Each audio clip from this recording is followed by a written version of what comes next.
Welcome back, everybody, and welcome all our listeners around the world back to Security Live, where we are streaming live from one of my favorite cities, London.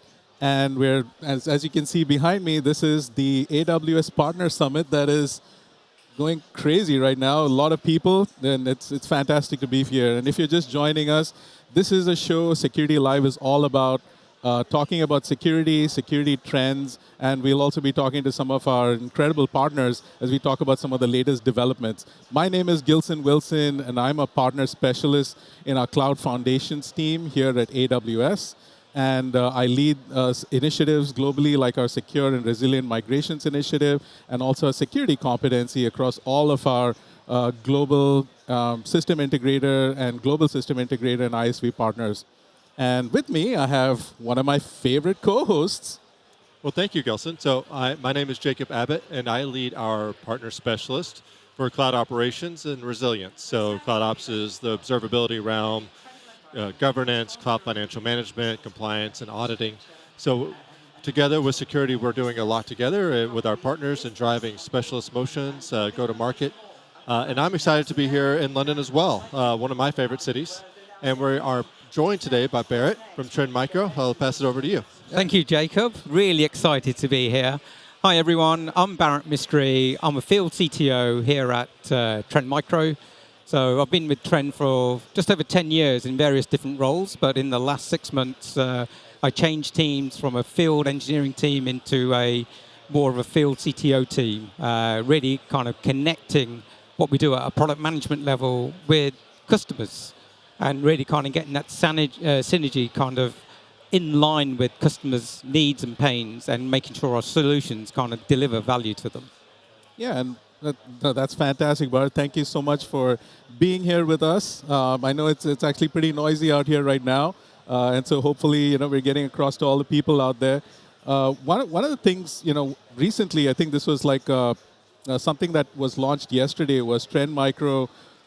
Running on AWS native capabilities, launched AI threat detection, which is incredible. It's like one of the new buzzwords that seems to be happening. But before I get there, I did want to mention one thing. People are probably wondering what this is. This is our swear jar.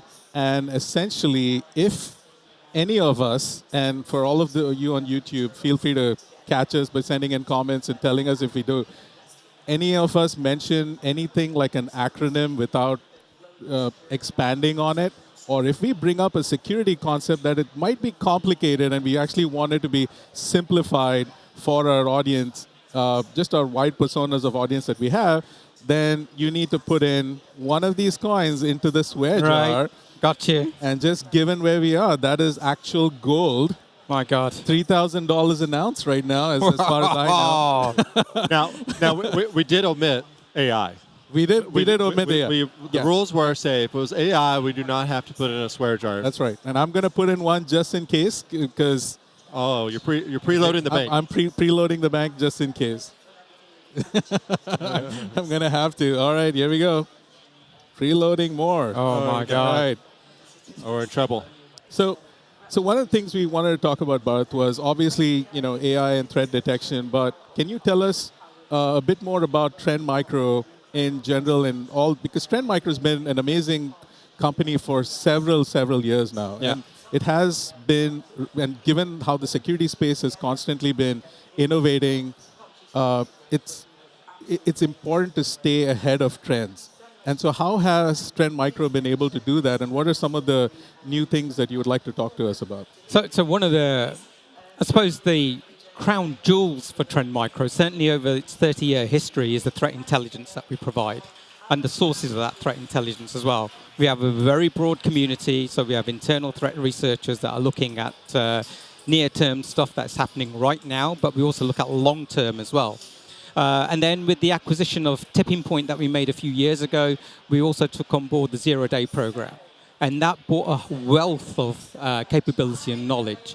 We're talking in excess of 3,500 security white hat researchers that contribute to that platform. And really, that is a real big differentiator when it looks at threats that are happening now and what could be happening really in the future as well. And that really sets a cornerstone of what our solutions and technologies run on. just very quickly going back to what you're saying, Gilson, about the launch that we did a couple of days ago with AWS. So it's really looking at powering that threat intelligence and our cybersecurity models on AWS platforms, right. along with NVIDIA technology. Oh, so fantastic. so we're running it on things called NVIDIA Inference Microservices, or NIMS, as they're called. And Well done. Well done. got that one in there. So it's really powering that. And what it's designed to do is it means that customers can leverage these services really easy. It's part of a catalog, and it just runs natively on the platform without too much in the way of configuration or changes like that. And what they're doing is they're getting that great threat intel on the platform in near real time and instantly as well. Oh, that's amazing. And just given, so there's literally not just a security company, right? Like there are threat intelligence and threats literally born every second out there. Yeah. How does Trend Micro keep track of just the volume of it, not just, and it's not just localized, right? It has to be global for this to happen. How does Trend? So first and foremost, it's the sources that we use. So we have that kind of broad community of researchers that are providing threat intel. We also work with external partners as well, so we're taking in feeds from governments and also other places as well. But actually, the real secret source itself is on the platform. And this is where we really leverage AI. We have a technology called Cybertron, which is our own AI model. That just sounds really cool, by the way. That's like a really cool name. I need to correct myself. It's called Trend Cybertron, so not to get... Even better. I know, Even better. Yeah. And really, it's the cyber brain behind the platform. It's the ability where we can ingest telemetry, and telemetry from almost anywhere, I would say, not just from Trend telemetry, but also from cloud providers like yourselves, from AWS. We're taking in things like CloudTrail, VPC logs, things like that.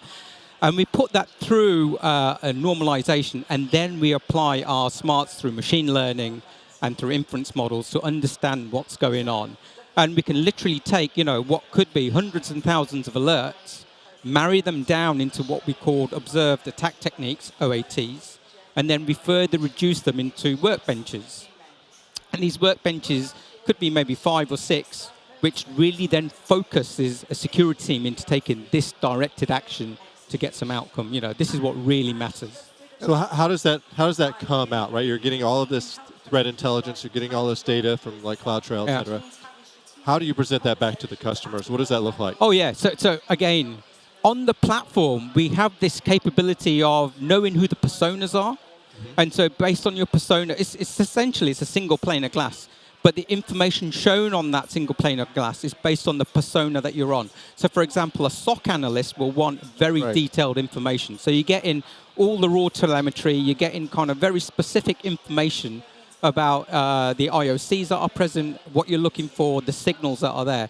Whereas for someone who's a bit more senior, maybe like a SOC manager or maybe even a CISO, I don't know whether to put it. I think CISO's okay. I think CISO's okay, but I did have to catch you on IOC, though. Oh, We did get him on that one. Oh, my God. Let me put one in. Put one in there. You got to put one in there. There you go. So indicators of compromise, IOC. So so for that audience, it's very much a higher level view. And really what we're looking there for, it's not really the underlying kind of real-time status of what's going on, but it's more of an elevated risk view and posture view of what does your environment look like.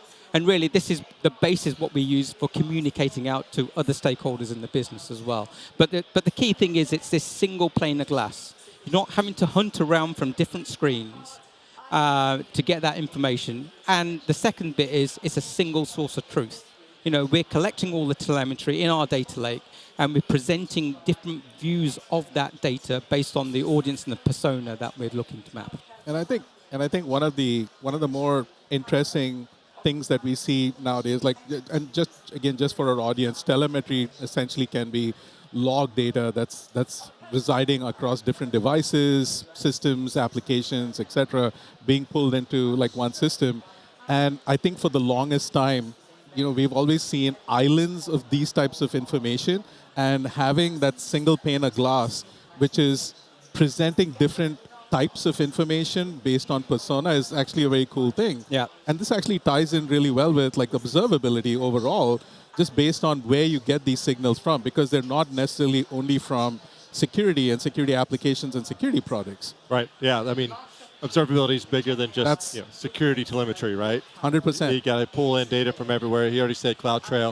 Yeah. Said CloudWatch probably, right? You're pulling in Yeah. different details. Even Absolutely. probably from other third parties, or is it majority from the hyperscalers and Yeah, all it's those? from everywhere. I mean, the platform really is designed to work across that hybrid mix. So we know a lot of customers, unless you were born in the cloud company, they're going to have legacy infrastructure on-premise. And really, you need a platform that can give you visibility across a true piece. Otherwise, what you end up with, as Gilson said, you have these islands or silos, and this is where some of the complexity really starts coming in. Just as a case in point, we're working with a UK telco at the moment right now, where they've got legacy infrastructure, but they've got a process or a program of transformation, and they're going out to AWS, and we're helping them on that journey with the Vision One platform that we have. It's giving them that single pane of glass, saying, okay, we know you've got some legacy infrastructure on this side here with firewalls and IDS and IPS. We can help you give those controls in a software platform and then migrate them over onto AWS as and when you want. And then as you swing up the scale, so going from what would be EC2s and then going into microservices, we can help that continuous journey going all the way out to Lambda functions as well. And this is where the platform, you just natively use the capabilities as you want. There's no complex licensing. Very much a credit-based system. I got like 100 credits. I want to use it there. Actually, I'm no longer using it there. I want to put it over here. It's like cloud subscription. Oh, essentially, absolutely. Right? Like, Yeah, and that's yeah. 100%. It makes so much sense. Yeah. It makes so much sense. So much easier for customers to consume, to use, to really, and try things at will. We're in this kind of era now where innovation is key. We're seeing a lot of innovation with AI, for example. We're seeing a lot of customers, certainly our customers, starting to use services like Bedrock and SageMaker, for example. And what we want to do is give those customers to be able to use that technology, but also have a foundation that secures that technology as well. Not only using cloud native services from AWS, for example, but giving you that additional posture view or potential risk view from the cyber platform like Vision One. Yeah, and AI, of course, has just been like exploding over the last couple of years. I think we all understand that. But just beyond the hype, one of the key things that AWS did last year was launch the AI security category and the security competency itself to serve partners and customers like yourselves, because we recognize protecting these AI infrastructures, these AI environments is key. And that could be anything from protection of poisoning of LLMs, for example. Do you have a methodology, and do you have a system that goes around and has the ability to protect that, all the way through to trying to con the algorithm itself, right? And so it's fantastic to see there are organizations that do this. One thing I wanted to talk about a little bit about was in the journey towards cloud migration. I think many of us know that security has been like the #1 inhibitor globally for companies deciding to migrate to the cloud. There's always a little bit of uncertainty. There's always a little bit of confusion sometimes in all the options that are available, and platformization of security services has become a thing now. And I've seen debates everywhere, online, in talking to different people, Reddit, wherever, and then you see all these debates that happen about is that a good thing or a bad thing? And so, what are your thoughts on that? So it really depends on appetite, I would say, and how much budget an organization has. So we work with organizations across a full kind of spectrum. The very mature organizations that have got good manpower, got good budgets, platformization may not work for them. Right? And I say that in a very light way, but it does. But the majority of customers, certainly the small to medium and people where security is constrained, platform works for them because of three key things, right? First of all, it's there to kind of reduce the complexity. We talked about the silos before. The platform takes away those silos. That's first and foremost. True. And with that complexity, we're also reducing the risk. So if you think about integration risks, you imagine, let's say, I've worked with companies before where they've got 30, 40 different tools. You make a change on one tool, my God, what's going to be the impact on another tool or another system? It's huge, right?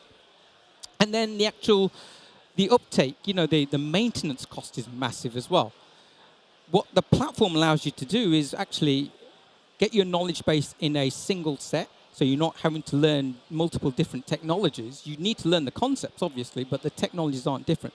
You've got a native interface that you work with. If you've got run books or playbooks or operational playbooks, you can either run them manually through, or you could do it through an application programming interface, an API, for example. Well done, well done. Right?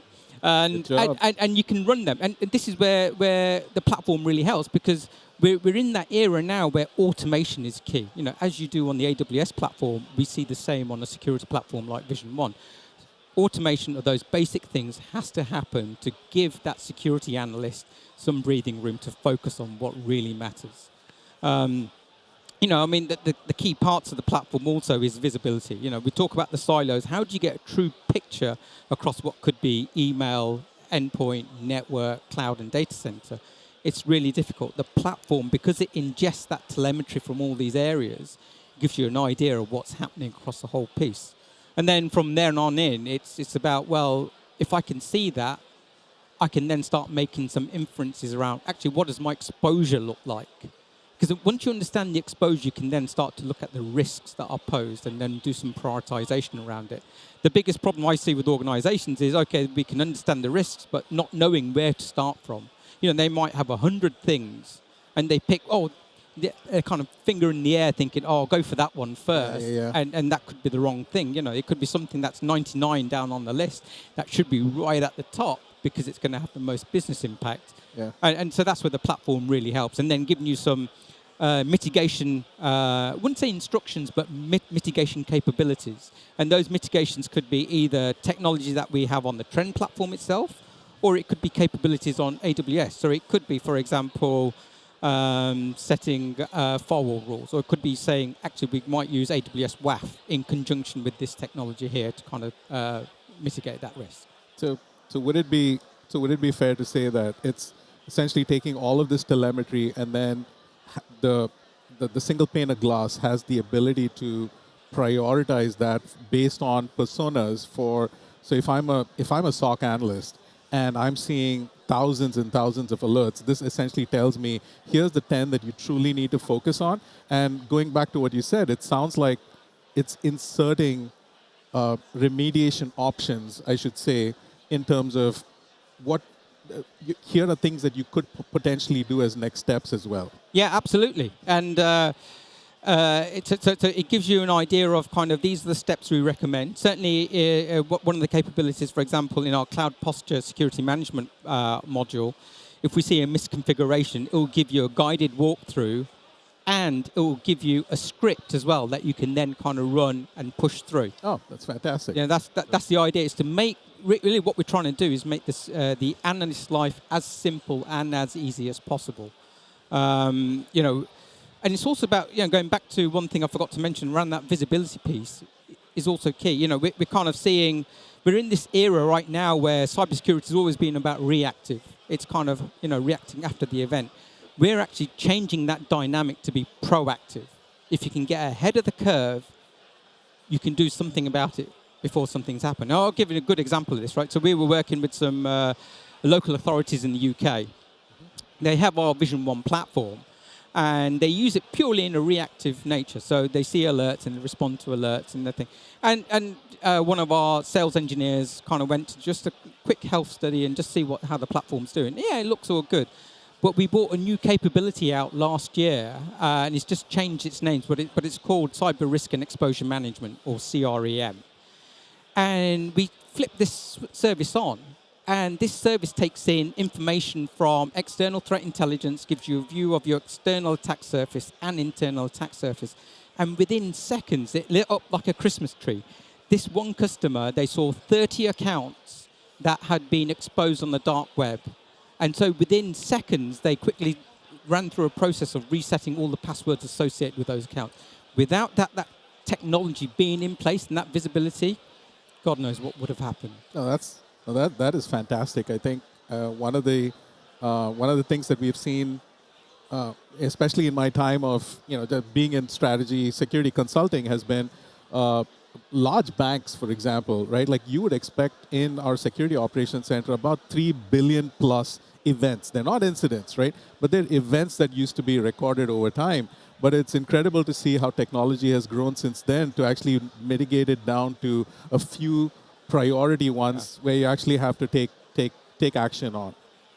So that's Yeah, great. no, absolutely. It's that prioritized set of alerts. It's knowing kind of, that's the biggest challenge always. It's knowing where do you start from and how do you prioritize. Like I said, some of the smarts and the capabilities we have, we understand asset criticality and the impact that an asset can have. And then kind of we prioritize on the back of that. The other thing that kind of really helps is we've also launched a new capability called attack path prediction. And this, if you've ever done threat modeling, is a big challenge. And so what we do is we do like a connected graph. And in that graph, we show you the potential attack paths in a prioritized manner. So it shows the most likely attack path is here, and then the alternates that go behind it. So again, from a visualization point of view, you know exactly what to center in on, what the choke point could be to block off that area, and then take action on the back of that. So are you giving recommendations on how to go mitigate those, right? Or is there going to be some, you talked about automation a little bit. Is there going to be some automation that is built into the tool that says, hey, here's this attack vector. Here's what you should do. But hey, maybe I want to turn on some kind of automation that will fix this in the future. Is that kind of the path that you're looking for? Oh, absolutely. We have automation in the platform right now. I talked about the APIs earlier, but we also have something called workflow for playbooks. And here, if you recognize standard patterns that you want to run, because that's the other challenge, right? Between 3 different analysts, they may do a task 3 different ways, but you want the most optimum way of doing it. Right? And so what the playbook kind of editor allows you to do is create a playbook that says, based on these conditions, fire this set of sequences that will go along. Look at these telemetry sensors, look at for these markers, and this is the action I want to take. So you can imagine, going back to those thousands of alerts, some of them you just want to discard very quickly or you want to do something with. You can fire that playbook instantly. The platform would just fire and away it go. And you can put it in test mode as well. Almost like, how people used to deploy IPS. They say, I want to get the confidence level right. Yeah. And then put it into preventative mode. And that's what we were trying to do with the platform here. I was curious to see if the attack path options that are presented, do customers proactively know that they have to use this, or is this almost like an enablement that you'd have to say that you have these options? Because there's always different types of personalities within an organization that leverage different capabilities of a tool or a solution. There are some personas within an organization that focus on I'm just responsible for the SOC and I need to respond to specific alerts and I need to keep things in place versus others who are looking to optimize, to improve. And that sounds like where somebody would have to look at it and say, look, here's a pathing exercise that I can do for attacks. And maybe this is going to help refine and make the system better. Do you find customers, instinctively adopt that, or is that something that... So there is an education piece that needs to happen. What we're doing on the platform is when the alert comes up, you have the ability to click on the alert and then take you to the attack path. It's there. It's instant. There's no kind of, I need to go into a separate part of the screen or the dashboard. There's an automatic link that will take you there. Like I said, the information is primarily geared for a SOC analyst, but if a manager or somebody else wanted to have a look, let's say you've got a developer that wants to understand what does that path look like and possibly building some mitigations, then that can be shared with him. The platform has got full kind of role-based access control. So, and really, it's almost like building a community platform for your business. That's ideally where we want to go.